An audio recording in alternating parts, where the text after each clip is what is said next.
March 7 திருநூற்று புதனுக்குப் பின் வரும் வெள்ளி. புனித மத்தேயு எழுதிய நற்செய்தியிலிருந்து வாசகம். அதிகாரம் 9 வசனங்கள் 14 முதல் 15 வரை.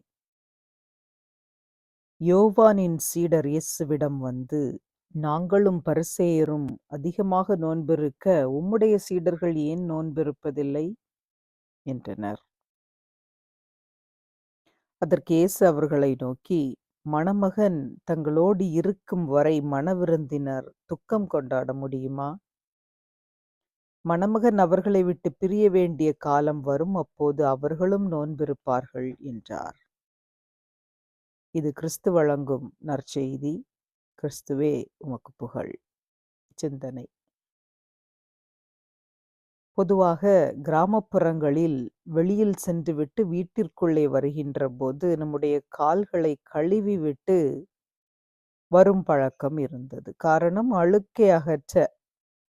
அதே போன்று ஒரு சமய வழிபாடு ஸ்தலத்தில் வாயிலில் தண்ணீர் வைக்கப்பட்டு அதில் தங்களுடைய கரங்களையும் முகத்தையும் கழுவிய பின்னே வழிபாட்டு தலத்திற்கு செல்ல வேண்டும் என்ற விதிமுறைகளும் நாளடைவில் நடைமுறையில் இருந்தன. காரணம், அழுக்கை நீக்கிவிட வேண்டும் என்ற கண்ணோட்டம்.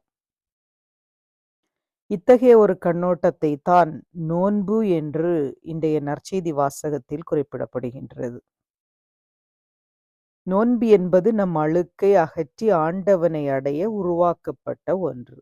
அதனால் பரிசேயர்கள் இதனை சட்டமாக பார்க்க முயல்கின்றார்கள்.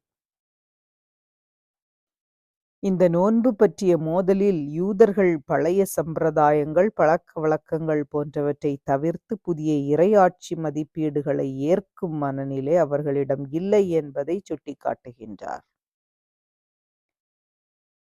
மெசியா தங்களோடு நல்ல உறவில் இருக்கின்ற போது அவருடைய சீடர்கள் நோன்பிருத்தல் என்பது ஏற்றுக்கொள்ள முடியாது என்பதையும், அவர் அவர்களை விட்டு சென்ற பின் அவர்களுடைய வாழ்க்கையில் நோன்பும் வேறு பல ஒருத்தல்களும் துன்பங்களுக்கும் இடமிருக்கும் என்பதையும் இயேசு அறிவிக்கின்றார்.